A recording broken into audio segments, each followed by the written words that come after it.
Hey, this is Carlo of 4GQ TV here at Sunshine City Scare in St. Petersburg, Florida. And I'm here with Joe, hopefully I say your last name right, Gaudet? Gaudet, yeah. Yes, I got it right. I get stuff wrong all the time. You won't believe it. It happens. Well, it's nice to meet you. You as well. And I see that you have done, looks like a lot of characters there. Luckily, yes. Oh. You got Rockstar Foxy, Funtime Foxy, Mr. Hippo, and Five Nights at Freddy's. Nice. Yeah. So how did you get into voice acting? Probably 18 or 19 years ago, 2005, 2006.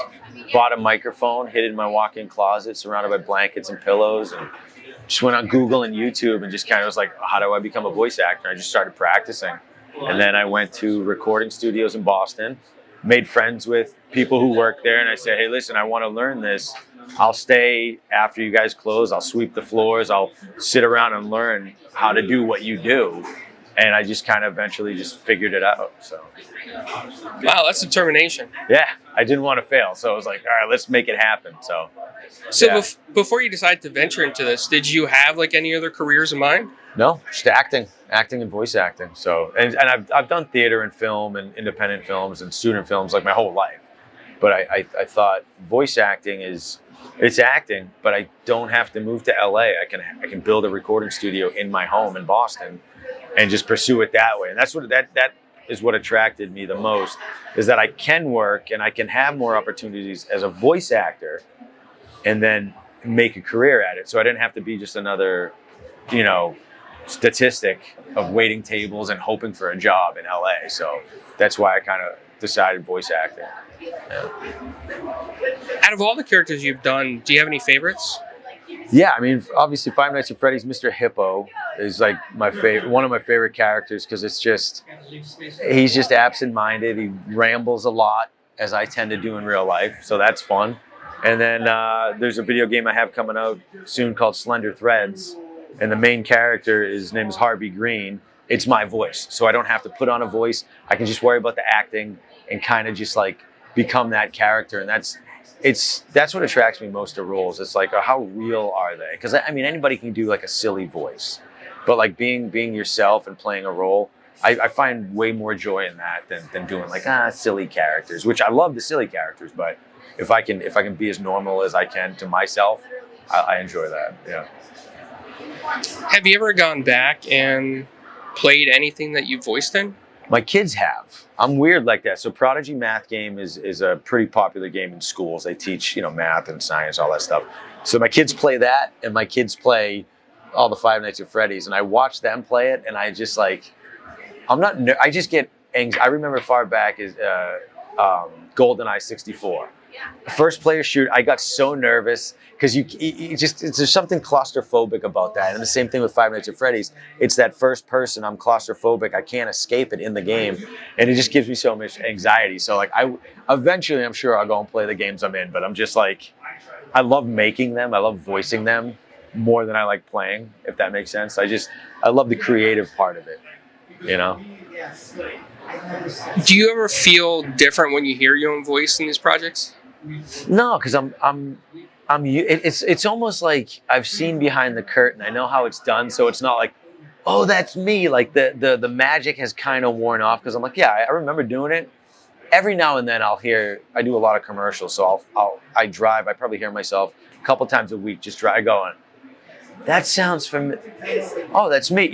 It hits me in that way, but it's not like, I don't feel weird about it. It's what I do for a living, so I don't think about it. At this point in my career, 18 years later, before it was like, guys, listen, I was on the radio. Oh, and I would phone up all my buddies. Did you hear this? Did you see this? Now I'm just like, yeah, I did that job. I'm proud of it, but I don't take myself too seriously. So I just go, oh yeah, I did that, So I'm grateful. I'm able to do it.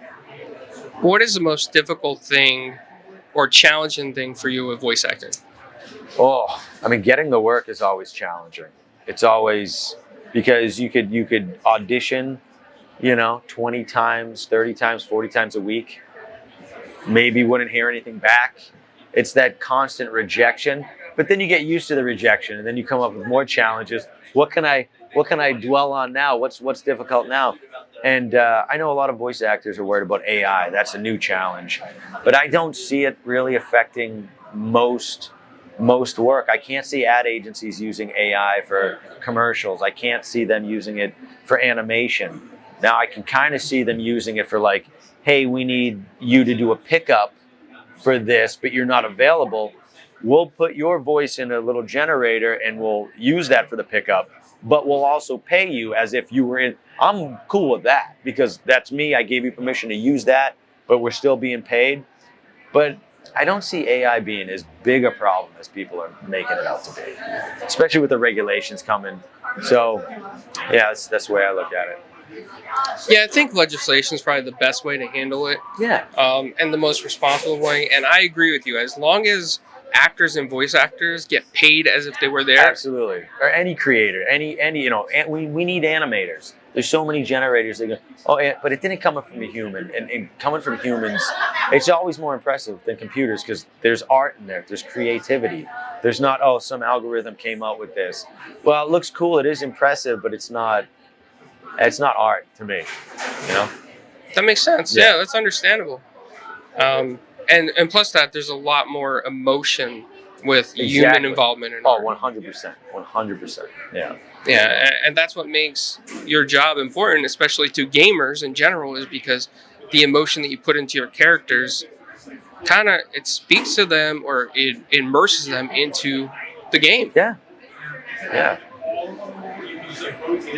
Do you prefer working from a home studio or going into a studio? Home studio, 100%. Because, I'm averaging about 350 projects a year. And I have not been to another recording studio in probably 7 years. Oh, wow. And I love the flexibility because we have programs called Source Connect or IPDTL or ISDN. And what they do is they virtually patch us into those other recording studios. So, I did 5 jobs last week. 2 were in LA, 1 was in New York, and 2 were overseas. So and I didn't have to leave. I could be there when the kids got on the bus. I could be there when they got home from school. I could be there, take them to baseball practice, go coach. And so I don't see, unless it's a giant project, which you need to be in the studio. I think the industry is going all right, we can all do it remotely. We saw what the pandemic did. It created more opportunity for more people to do these kinds of things remotely. So, and I have a full recording studio in my home anyway, so there's no reason for me to leave. But I have no problem with travel. So if you're hiring and you need people to travel, I can travel. I prefer to do it from home, but I'll travel. Nice. Yeah. I'm looking. I don't recognize all these characters, and maybe some of them are from Prodigy. Yep. But I see Astro Blast. Yeah, that was a show we had on NBC and the Sprout Channel. That was a fun show. That was like a Saturday morning cartoon. And I voiced a monkey named Radar. And this one right here, that's Fizzy's Lunch Lab. It was on PBS. I voiced Professor Fizzy. And then I worked with Gary V for a number of years on V-Friends. I voiced these characters over here and more. But yeah, it's a big potpourri. Usually, I've done so many things, but when I come to the conventions, I try to think, what would people know? So you try to pick a handful, and depending where you go, you learn, all right, the fans enjoyed this. Maybe don't bring these other ones if that, because a lot of them are geared towards Five Nights at Freddy's, and I'll try to keep it just Five Nights at Freddy's and not overwhelm people because they have enough to see at these conventions. I don't want to overwhelm them. Absolutely. Yeah. Well, I definitely hope to see in a lot more projects. I think it's that. impressive that you've done that many characters in Five Nights at Freddy's, and even doing projects like Prodigy. It's really cool to see that diversity and I appreciate voice acting for sure. Thank you. And now I'm going to ask you the icebreaker question. Sure. And you may have heard it already. All right. So, pineapple on pizza, yes or no? Yes. Pineapple. If it's yeah, and I don't judge. Anchovies, I'll eat anchovies on pizza. Pineapple, yeah, pineapple and bacon, sweet and salty. The cheese is salty, pineapple's sweet. Yeah. And I know a lot of people are going, why would he say that? Do it. If it's good for you and you enjoy it, do it. Don't care what people think. Would you eat sauerkraut on pizza? Yes. Would you eat brown mustard on pizza? I put brown mustard on pizza at times. What? You do? A little bit of mayo. little bit of because like I've had cheeseburger pizza. You put mustard, ketchup, mayo, relish, pickles, French fries. Oh, I never heard of that one before. shredded lettuce. It's like a cheeseburger pizza. Oh, it's so good. It's so good. And my wife's Polish, so we put sauerkraut on a lot of stuff. So it's Wow. Yeah. I'd never heard of that in-depth cheeseburger pizza before. Oh, it's still lettuce? It's literally, it looks like a cheeseburger, but it's on pizza. And the bread, the bun is the dough. Oh, it's so good.